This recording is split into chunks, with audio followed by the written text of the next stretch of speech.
തെരഞ്ഞെടുപ്പ് അടുത്തതോടെ വാലിന് തീ പിടിച്ച പോലെ നടക്കാണ് മുന്നണികൾ. ആരെവിടെ മത്സരിക്കണം, മറ്റുള്ളവർക്ക് നേരെ എന്ത് ആരോപണം ഉന്നയിക്കണം, ആർക്ക് വേണ്ടി സ്നേഹപ്രകടനം നടത്തണം, അങ്ങനെ ഒന്നും അറിയാതെ എല്ലാം അറിഞ്ഞുകൊണ്ട് കൂടിക്കുഴഞ്ഞ അവസ്ഥയിലാണ് ഇപ്പം നേതാക്കളുള്ളത്.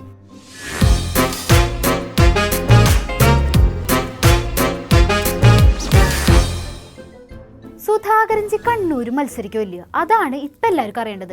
ആദ്യം പറയുന്നു ആര് പറഞ്ഞാലും മത്സരിക്കില്ല എന്ന്, പിന്നെ പറഞ്ഞു മത്സരിക്കുന്നു, ഇപ്പൊ പറയുന്നു ഞാൻ മത്സരിക്കാനൊന്നുമില്ല എന്ന്. ശരിക്കും സുധാകരൻജിക്ക് ഇത് എന്താ പറ്റിയേ? കെ സുധാകരൻ്റെ കാര്യം എന്താണ് അയാൾ പറയുന്നത് എന്നുള്ള കാര്യങ്ങളൊക്കെ നിങ്ങൾക്കറിയാമല്ലോ.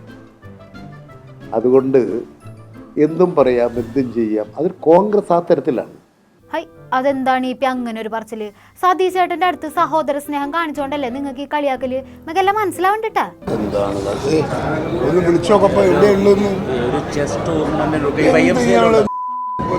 പത്രക്കാരോട് പറഞ്ഞിട്ട് എന്തൊരു മോശമാണ്.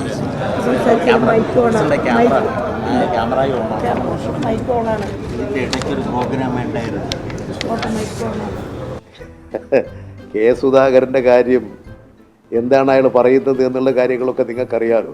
ഞങ്ങൾ ജ്യേഷ്ഠാനുജ ബന്ധമുള്ളത്, ജ്യേഷ്ഠ സഹോദരനെ പോലെ ഒരാളാണ്.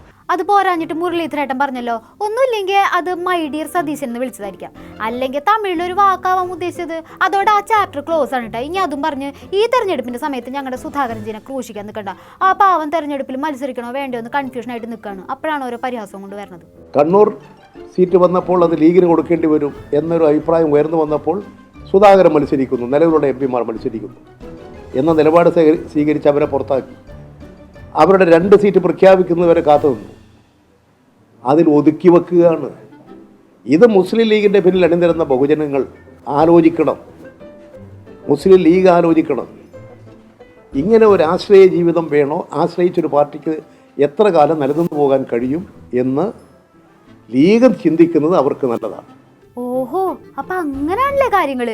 ലീഗിന് കണ്ണൂര് സീറ്റ് കൊടുക്കേണ്ടി വരുന്ന ഓർത്തിട്ട് സുധാകരൻജി മത്സരിക്കുന്നു പറഞ്ഞു. അവസാനം ലീഗിന്റെ കാര്യത്തിൽ ഒരു തീരുമാനമായപ്പോഴ് മത്സരിക്കണില്ല എന്ന് പറയുന്നു. കൊള്ളാം സുധാകരൻജി, നിങ്ങളുടെ ബുദ്ധി കൊള്ളാം. എന്നാലും ലീഗിനെ കുറിച്ച് ഒരു നിമിഷത്തിൽ പോലും നിങ്ങൾ ഓർത്തില്ലല്ലോ.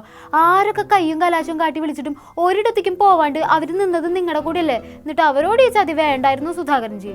ഒരാവശ്യം വന്നപ്പോ എല്ലാവർക്കും എന്നെ വേണം, അല്ലെങ്കിലും സ്വന്തം കാര്യം വരുമ്പോൾ എല്ലാവരും സ്വാർത്ഥരാണല്ലോ. മുസ്ലിം ലീഗ് വലിയ പ്രതിസന്ധിയിലാണ് അകപ്പെട്ടിട്ടുള്ളത്. മുസ്ലിം ലീഗ് 2 സീറ്റാണ് അവർക്ക് ഇപ്പോൾ നിലവിലുള്ളത് പാർലമെൻറ്റിൽ. ഒരു സീറ്റ് കൂടി അവർക്ക് ചുരുങ്ങിയതൊരു സീറ്റെങ്കിലും മത്സരിക്കാൻ ഞങ്ങൾക്ക് ലഭ്യമാക്കണം എന്ന് മുസ്ലിം ലീഗ് ആവശ്യപ്പെട്ടു. പക്ഷേ കോൺഗ്രസ് അത് പൂർണ്ണമായും നിരസിക്കുകയാണ് ചെയ്തത്. നിരസിക്കുക മാത്രമല്ല, ഇപ്പോൾ യഥാർത്ഥത്തിൽ അവരെ പരിഹസിക്കുകയും കൂടി ചെയ്യുകയാണ്. എന്നാലും ഈ പിടിയും ടീമിൻ്റെയും ലീഗിനോടുള്ള ആ ഒരു സ്നേഹം കണ്ടോ? തെരഞ്ഞെടുപ്പ് എടുത്തുകൊണ്ട് അവരുടെ ഇടയിൽ കുത്തിത്തിരിപ്പ് ഉണ്ടാക്കാനോ അല്ലെങ്കിൽ എങ്ങാനും ലീഗ് അവിടെ എടുത്തിട്ട് നമ്മുടെ കൂടെ വന്നാലോ എന്ന് സ്വപ്നം കണ്ടിട്ട് ഒന്നുമല്ല കേട്ടോ ഈ ഇങ്ങനെയൊക്കെ പറയണത്. നിന്നെ പോലെ നിന്റെ അയൽക്കാരനെ സ്നേഹിക്കാന്നല്ലേ പറയാ. അപ്പൊ പിന്നെ അയൽവക്കത്തൊരു പ്രശ്നം ഉണ്ടാവുമ്പോൾ നമ്മൾ അതിൽ തലയിട്ട് നോക്കണ്ടേ? അതാണല്ലോ അതിൻ്റെ ഒരു ഇത് അല്ലേ കോംറേഡ്സ്? അന്ന് ഞാൻ പറഞ്ഞ UDF ഇപ്പൊ നിൽക്കുന്നത് ലീഗിന്റെ കരുത്തിലാണ്. കണ്ടോ കണ്ടോ, ലീഗിനോടുള്ള ആത്മാർത്ഥമായ സ്നേഹം വഴിഞ്ഞൊഴുകുന്നത് കണ്ടോ? ഓ, എന്തൊരു ചൈതന്യം.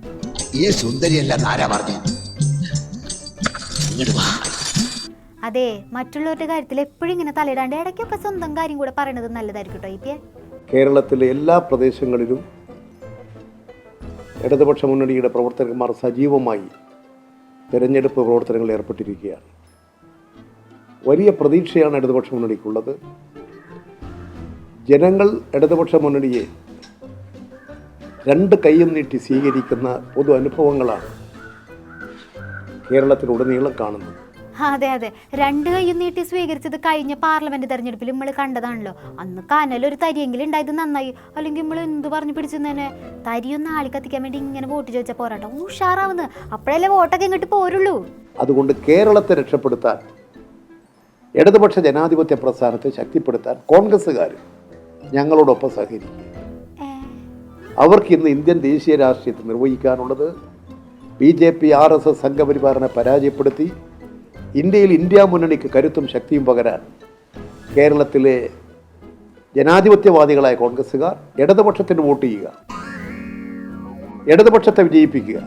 കേരളത്തിലെ കോൺഗ്രസ്സുകാർ ഇടതുപക്ഷത്തിനൊപ്പം നിൽക്കുക, കേരളത്തിലെ കോൺഗ്രസ്സുകാർ ഇടതുപക്ഷത്തിന് വേണ്ടി വോട്ട് ചെയ്യുക. ഇത് സഖ്യമൊന്നല്ല കേട്ടോ, മോദിജി നമുക്ക് താഴെ ഇറക്കണ്ടേ, അതിന് വേണ്ടി പറയണതാ.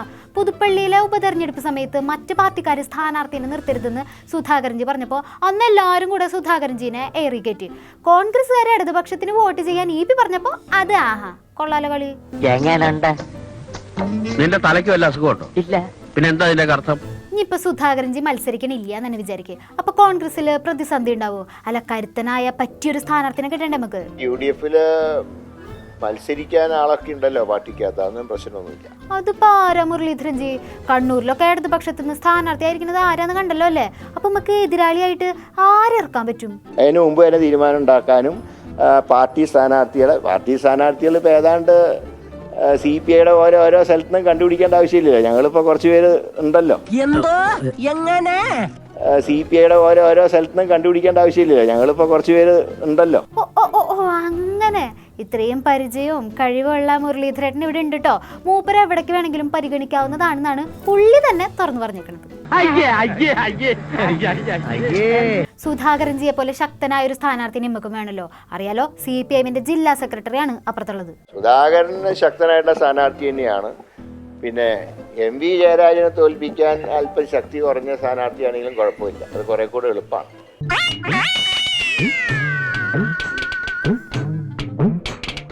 അപ്പൊ ശരിക്കും സുധാകരൻജി മത്സരിക്കുന്നുണ്ടാവോ?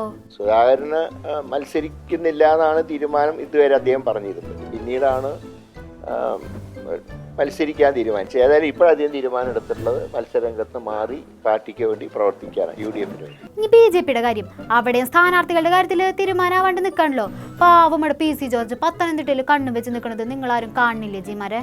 ജയിക്കുന്നുള്ള ആർക്കാ തർക്കമൊന്നും അത് നിങ്ങൾക്ക് അറിയാൻ പാടില്ല. ഞാൻ പറഞ്ഞു വലിയ ഭൂരിപക്ഷത്തിന് ജയിക്കാൻ കഴിയും. നമ്മുടെ PC കണ്ണും കാതും ആത്മാവും എല്ലാം BJPക്ക് വേണ്ടി സമർപ്പിച്ചിട്ട് BDJS അദ്ദേഹത്തിന് വേണ്ട പരിഗണന കൊടുക്കുന്നില്ല എന്നൊരു ടോക്ക് ഉണ്ടല്ലോ. BDJS അതിനൊരു അഭിപ്രായത്തിൽ ഇതുവരെ ഞങ്ങൾ പറഞ്ഞിട്ടില്ലല്ലോ. അതിനെക്കുറിച്ച് ഞങ്ങൾ ആര് മത്സരിക്കണമെന്നോ കരുതുന്നത് BJP ആണ് തീരുമാനിക്കേണ്ടത്. BJPയുടെ സീറ്റാണ്. ആരൊക്കെയാണ് മത്സരിക്കേണ്ടത് തീരുമാനിക്കേണ്ടത് BJP. അതിനകത്ത് ഞങ്ങൾക്ക് അഭിപ്രായപ്പെടേണ്ട കാര്യമില്ല. ഞങ്ങളുടെ സീറ്റുകൾ ആര് മത്സരിക്കുന്നുള്ളത് BJPക്ക് ചോദിക്കാൻ അവകാശം അവർക്കും ഇല്ലല്ലോ. അങ്ങനെയാണല്ലോ എൻ്റെ പ്രവർത്തനം എന്ന് പറഞ്ഞാൽ. അപ്പം അതുകൊണ്ട് അവരാര് തീരുമാനിച്ചാലും ഞങ്ങൾ സപ്പോർട്ട് ചെയ്യും മാത്രമേ ഉള്ളൂ. അല്ല PC ജോർജിനെ ദരിദ്രവാസി എന്ന് വരെ അധിക്ഷേപിച്ച് വെള്ളാപ്പള്ളി സംസാരിച്ചത് നമ്മളെല്ലാരും കണ്ടതാണല്ലോ തുഷാരേട്ടാ. അങ്ങനെ പ്രത്യേകിച്ച് പ്രസ്ഥാനങ്ങളും ചില കാര്യങ്ങൾ ജനറൽ സെക്രട്ടറി അഭിപ്രായം പറഞ്ഞു എന്നുള്ളതല്ല, അതിനകത്ത് ഒരു രാഷ്ട്രീയമായിട്ടുള്ള അദ്ദേഹത്തിനെതിരെ നിലപാടൊന്നും ആരും എടുത്തിട്ടില്ല. നിലപാട് എടുത്തിട്ടുണ്ടെന്നേ തുഷാരേട്ട മറന്നുപോയണ്ട, ഓർമ്മിപ്പിച്ചേരാട്ടോ.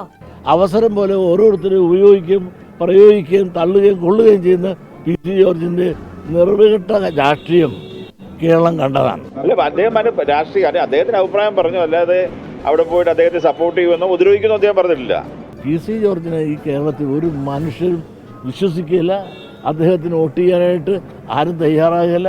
BJP അദ്ദേഹത്തിന് ഒരു സ്ഥാനാർത്ഥ്യം കൊടുത്താൽ ആ BJPയുടെ നിലവാരം വരെ താഴ്ന്നുപോകും എന്നുള്ള കാര്യത്തിൽ സംശയമില്ല. മാത്രമല്ല BJPക്കാർ പോലും അദ്ദേഹത്തിന് വോട്ട് ചെയ്യുമെന്ന് എനിക്ക് സംശയമാണ്. ഇനിയും ഇതുപോലെ എത്ര മലക്കമറിച്ചിലുകൾ കാണാൻ കിടക്കുന്നു. പുതിയ തെരഞ്ഞെടുപ്പ് തന്ത്രങ്ങളുമായി എല്ലാവരും ഇവിടെയൊക്കെ തന്നെ കാണുമല്ലോ അല്ലേ? എന്നാൽ ശരി, ബാക്കി വിശേഷങ്ങളുമായി ഇനി നാളെ കാണാം. നന്ദി, നമസ്കാരം.